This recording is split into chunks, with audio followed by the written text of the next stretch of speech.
So now we're going to talk about understanding curriculum and progress monitoring. This is going to be a series of smaller videos just because this is a complex topic. I'm only providing one set of PowerPoints, but the videos will be broken up into smaller units. So let's talk first about understanding curriculum. So what is a curriculum?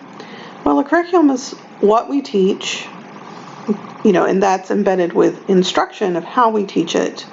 Scheduling, when do we teach it, and assessment, how well did we teach and how well did they learn. So if a person says, if a school says, I'm going to go buy a curriculum, usually this includes all of these things: specific goals for what you want to teach, instructional materials discussing exactly what you want to have taught, scheduling, what gets taught in first grade, what gets taught in second grade, what gets taught in third grade, or what gets taught in the first of the year, what gets taught in the last of the year. And then assessment, which are, quizzes, tests, or curriculum-based measurements that you use to determine progress. So, if a school buys this, oftentimes the curriculum, when they say we're buying a curriculum, a lot of times what the teachers will see are just these lesson goals, plans, and textbooks.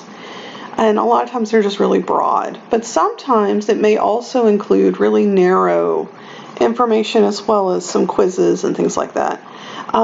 Curricula they're very expensive. And so to buy, all the textbooks for the second graders at XYZ school, and a lot of times a school district will choose the whole school district, all second graders get that particular curriculum.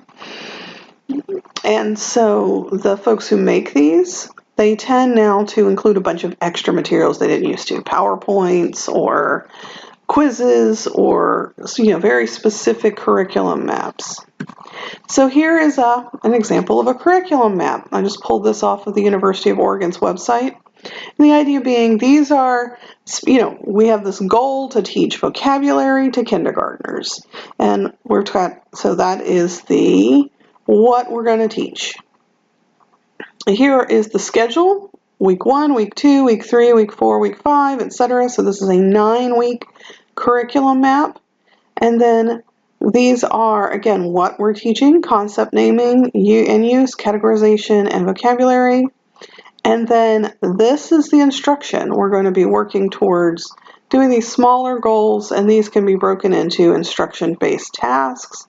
And then these same things can be broken into assessments. So within this curriculum map, you're really getting an idea, not just we're going to teach vocabulary, but specifics.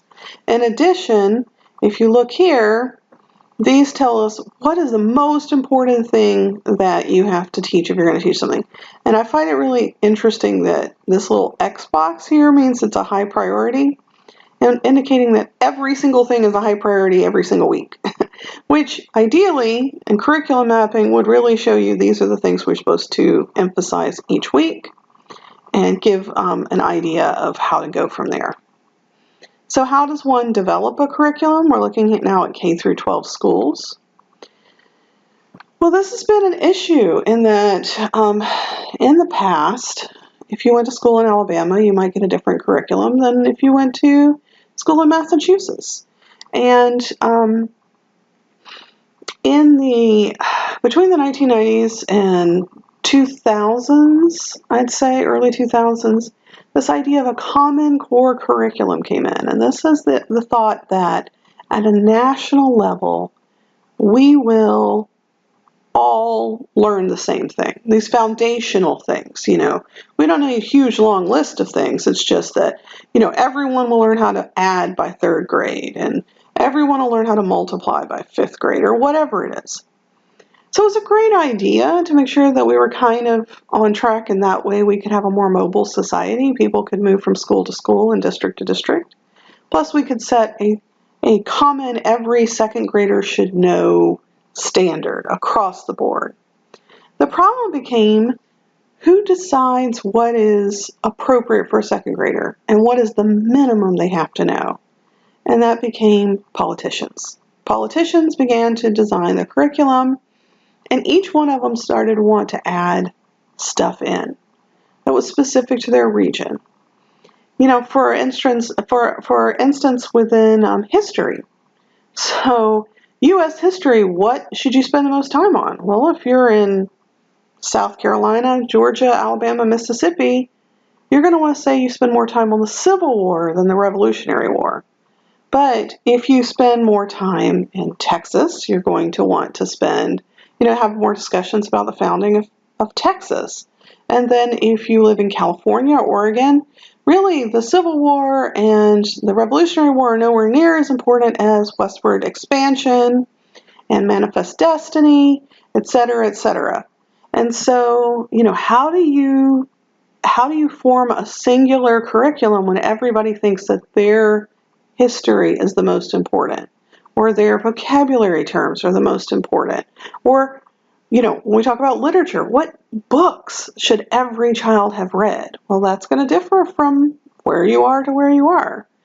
And so you ended up in a situation where the curriculum creeped, which meant that it started off small, but we just kept tacking on more things that every second grader should know and every third grader should know.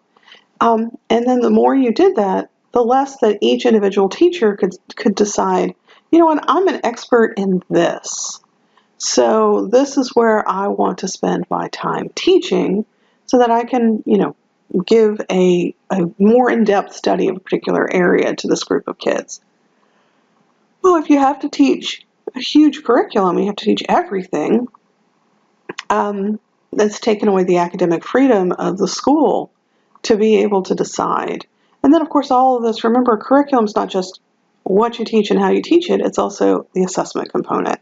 And that's when we started to have these very large assessments that everyone became really stressed about, and then our curriculum becomes the goal of teaching to the test and not teaching to the content. So I think I've gone through most of these. The pros, everyone's learning the same thing. You can move from state to state. You make it possible to say, Alabama is in the, when I was there, when I grew up there, it was like we were fighting out for the bottom 5 slots in terms of education. And then the cons, so that allows you to compare state A to state B. The cons are, who makes these decisions? Is it the teacher that decides what the child should learn? Is it researchers who, study in colleges of education, or is it politicians? Competition, so all of a sudden now it becomes, well, if you go to buy a house, this is actually a thing, if you go into Zillow to buy a house, they have ratings for each of the schools. So if my house is zoned for a school that's got a 9 rating out of the 10, then I'm going to be able to get more money for my house than the person whose house is a 1 or 2, but lives in the same town as I do, or it could even be a couple streets away. And so this becomes a competition, because now you can put a number on a school and say which one is better and which one's worse. So some would say that's a pro, because then folks can be more informed about school choice. And some feels like it's a con, because then all decisions are based off of test scores and numbers and not necessarily experiences or even who goes to that school. And then focus is less on critical thinking, more on fact, and we've already talked about curriculum creep.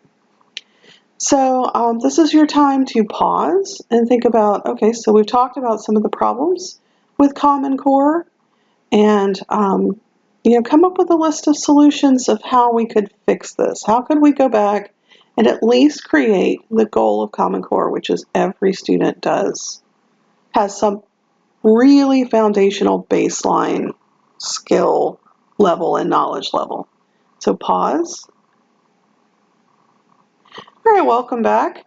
So, this is always an interesting one. We tend to do this as a classroom activity, but since the class has moved to online, this really was just kind of an opportunity for you to have self-thought. What are some solutions? We're going back to the problems. Who decides what's most important? It'd be really beneficial if it could be a data-based decision. It's what are kids actually learning right now, and which of those things, so instead of adding new things, it'd be nice if you could start taking away. in that you find out what kids are, what is every kid already learning, and make that a standard, and that would be done through research. But, again, when politicians are making the decisions, which is the case, it's really hard to get them to release their power to go back to researchers. The competition issue, it's not the competition problem that's so much a con, it's the fact that everything now becomes based on focusing on facts and less on critical thinking. And again, if we were to lessen the amount of expectations, then teachers could spend more time on going through and having children think and analyze and discuss instead of just memorize, regurgitate, and move on. All right. So then this, Common Core curriculum works for some kids, and in some schools. Or even the curriculum that's established, say the school says, this is the one we're going to buy. We're going to buy the one by Hawthorne Press, and we're going to put it in our school. That doesn't mean that that curriculum is going to work for every kid at every classroom. And so that's when we start using something called differentiated instruction. So differentiated instruction is for kids who have special needs, so maybe kids who are in special education, but they're being mainstreamed into that classroom. Maybe they come from a school, they came from a school district where the school had higher expectations, so the kids are way ahead, or lower expectations, they're way behind. Maybe they just don't care, they're not motivated by this learning, or they have ADHD or something like that, and so you have to have a more fast-paced class, or at least give them something else to do while, they're waiting.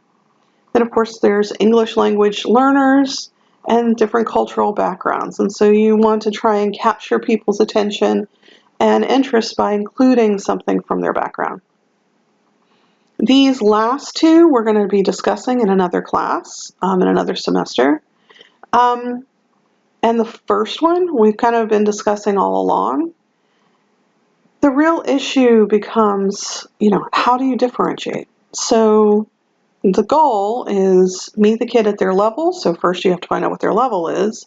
A lot of times this is done by small groups. So teachers will have group individual learning time, and you'll have the kids that are far ahead. And so you put them together and they do more exploratory work, and then you have remedial work, etc. The problem is this takes a lot of time because you're not just building a lecture for that day. You also have to figure out how to make it differentiated.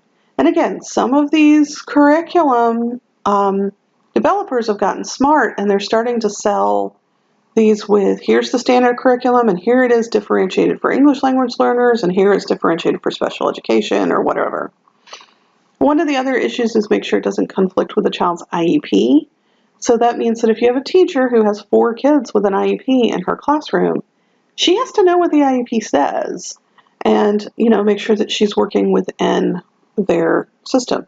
And differentiated instruction may be part of the response to intervention model. It may be something you're doing at the tier 2 or tier 3 level, but it may just be something that you do as part of your general class procedures.